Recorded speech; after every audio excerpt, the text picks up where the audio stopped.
Ada gosip yang berhubungan dengan produk yang mengandung tray kita punya tray yang katanya diberi porselin yang mengandung lemak babi.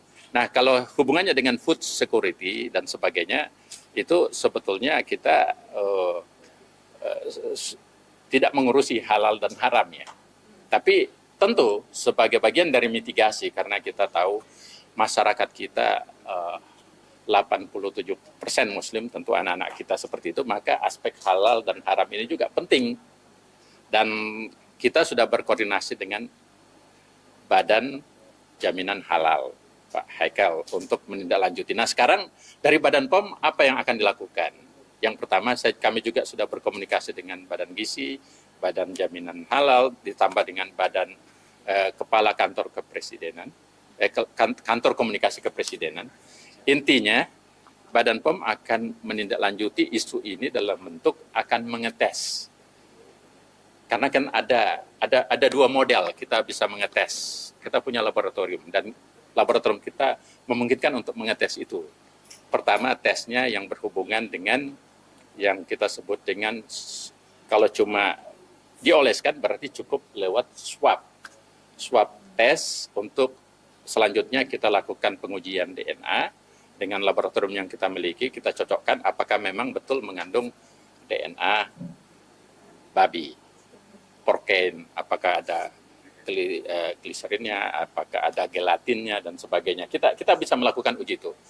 Ataupun pada tahap berikutnya, kalau logamnya yang kita mau ke tes, nanti kita kerjasama dengan lembaga standar yang dari Kementerian Perindustrian untuk ada proses tertentu yang kita bisa kupas dia punya porselinnya itu untuk kita cek. Jadi intinya langkah berikut yang untuk menjawab ini, Badan POM akan menindaklanjuti itu dalam bentuk bekerja sama dengan Badan Gizi, dengan Badan Jaminan Halal, dan Badan Standarisasi untuk penentuannya. Nah, nanti secara resminya saya kira karena ini sudah jadi atensi gosip ini oleh Istana, atensi dari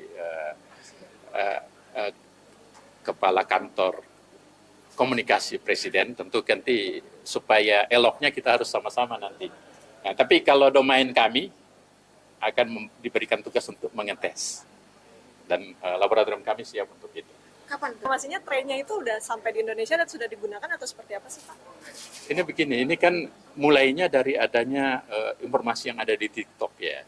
Dan tidak main-main yang kirimkan TikTok itu langsung Bapak Kemenko Ekonomi, Pak Airlangga yang kirimin saya. Dan itu setelah itu saya ditelepon sama Pak Hasan Asbik, Kepala Komunikasi Kepresidenan, berarti ini menjadi atensi nasional kita. Jadi singkat cerita, Badan POM lagi bekerja sama dengan Badan Gizi. Apakah itunya sudah sampai di Indonesia? Karena ini kan klarifikasinya baru terlihat dari TikTok yang dan Instagram yang muncul. Jadi yang jelas tugas kami cuma di situ untuk menentukan nanti halal, haram dan sebagainya. Tentu bukan tugasnya Badan POM. Ya. Pak, rencananya nanti sampel tray-nya itu mau diambil dari daerah mana Pak? Dari Jakarta kah? Atau mungkin dari daerah yang ditemukan di TikTok itu gitu Pak? Ini jebakan pertanyaannya. Kira-kira dari mana? Dia mau cari tahu itu sudah sampai kemana. Belum bisa kami informasikan itu ya. Kami harus berkoordinasi. Nanti dalam waktu dekat ya Pak? Iya. Tapi kan ini kan sebenarnya yang jadi permasalahan adalah minyak jenis 201 ya Pak, tren jenis 201. Iya, Nah, walaupun yang banyak beredar itu sebenarnya di jenis 304. Tapi sebelumnya artinya kan tetap ada persebaran 201 tuh Pak di lapangan. Nah, kira-kira ini sebelumnya itu pengawasannya sebenarnya apa sebelum akhirnya menjadi permasalahan seperti sekarang? Kan sekali lagi domain makan bergizi gratis itu tugas kami untuk memastikan food security-nya. Kami tidak berhak mengumumkan daerah mana dan sebagainya karena itu sudah bias. Itu tugasnya Badan Gizi Nasional yang akan menyampaikan daerah mana. Kalau tugas kami nanti mengetes. Terima kasih ya.